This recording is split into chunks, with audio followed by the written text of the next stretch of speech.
Krishna Vamsi Krishna Vamsi. So first కదా ఈ movie first release అనేది, first debut bro, first debut. So అంటే ఈ ఫస్ట్ అవకాశం రావడం అనేది నీకు ఎట్లా అనిపిస్తుంది? ఫస్ట్ టైం కదా, సో అంటే ఎంత ఎగ్జైట్మెంట్గా ఉన్నావు నువ్వు అనేది నాకు తెలియాలి. Like you have to tell the audience like what you are expecting from the audience to.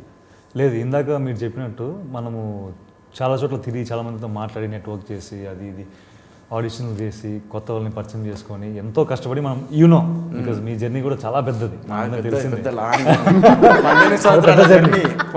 So అదంతా దాటుకొని ఇప్పుడు ఇంత పెద్ద అవకాశం, మొదటి సినిమాకి ఇంత పెద్ద అవకాశం వచ్చినందుకు అది చెప్పలేం బ్రో. అది ఏంటంటే అది అంతే, ఇంకా జస్ట్ అది ఒక మా ప్రొడ్యూసర్ గారు, డైరెక్టర్ గారు స్క్రిప్ట్ ఓకే చేయడము, డైరెక్టర్ గారు నన్ను ఓకే చేయడము, అదంతా అసలు ఒక.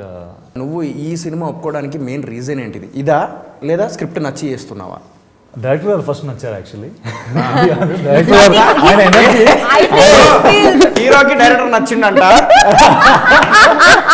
ఏదో మా కథ అది, ఏం నచ్చిండో ఏదో నచ్చాలి కానీ చెప్పు బ్రో. అదే సో అదే నచ్చిండు. జిమ్ లో మీరు బాగా తెలుసు కదా ఆయన ఎనర్జీ ఎట్లా. బాగా కాదు బ్రో. అదే ఓకే.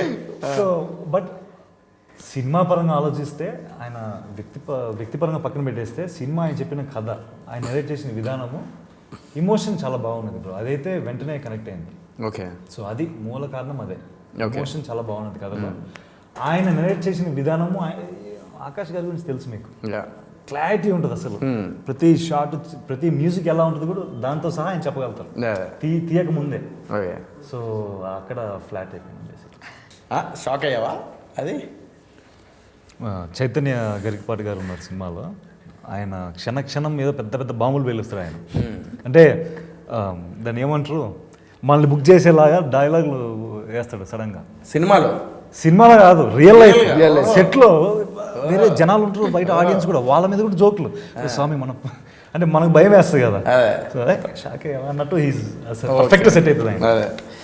బ్రహ్మాండమంతా నెక్స్ట్ ఏంటిది అది లిరిక్? ఓ అనుగులాగా చూసాను పిల్ల నీ కళ్ళలోన. అది అంటే అది నాకు లిరిక్ అంటే ఆ సాంగ్ అయితే నాకు పిచ్చగా నచ్చింది. మ్యూజిక్ డైరెక్టర్ గురించి చెప్పండి అన్న. శశాంక్ తిరుపతి అండి మ్యూజిక్ డైరెక్టర్ గురించి. ఇంతకుముందు ఏ సినిమా చేశారు? నాతో పాటు ప్యూర్సోల్ అనేది ఏదైతే ఉందో సబ్జెక్ట్. సో టీమ్ ఒక షార్ట్ ఫిలిం చేసి ఆ టీంలో ఏదైతే ఆయన మ్యూజిక్ చేసిండో అక్కడ ఎక్కడ ఎథిక్స్ మర్చిపోకుండా, నాకు షార్ట్ ఫిలింకి సినిమా చేసిండు కదా, నేను నెక్స్ట్ సినిమా ఫ్యూచర్ ఫిల్మ్ కూడా నేను నీకు అవకాశం ఇస్తా అని చెప్పేసి మాట నిలబెట్టుకున్నాడు అని చెప్పి నేను అనుకుంటున్నాను. ఎందుకంటే చాలామంది షార్ట్ ఫిల్మ్స్ వరకు లేదా చిన్న సినిమాల వరకు వాడుకొని తర్వాత నెక్స్ట్ సినిమాకి వచ్చేసరికి వేరే పెద్ద మ్యూజిక్ డైరెక్టర్, ఎక్స్పీరియన్స్డ్ మ్యూజిక్ డైరెక్టర్ని పెట్టుకుంటాడు. బట్ ఆకాష్ అట్లా కాదు, హీఈస్ వెరీ జెన్యూన్, ఇక్కడనే అర్థమవుతుంది. అండ్ ఆ టీమ్, ఆ మ్యూజిక్ డైరెక్టర్ నీకు ఏదైతే మ్యూజిక్ ఇచ్చిండో అంటే మీరు ప్రాణం పెట్టి చేయించుకున్నారు, అది మాత్రం కనిపిస్తుంది. ఆయన కూడా ప్రాణం పెట్టి చేసిండు. యా. సో ఎన్ని సాంగ్స్ అన్న టోటల్? మొత్తం 7 సాంగ్స్ ఉన్నాయి. మ్యూజికల్ మూవీ, చిన్న 2 బిట్ సాంగ్స్ కూడా ఉంటాయి. Okay, we can call it feel good movie. మంచి ఫీల్ గుడ్ మూవీ చూస్తున్న ఫీల్.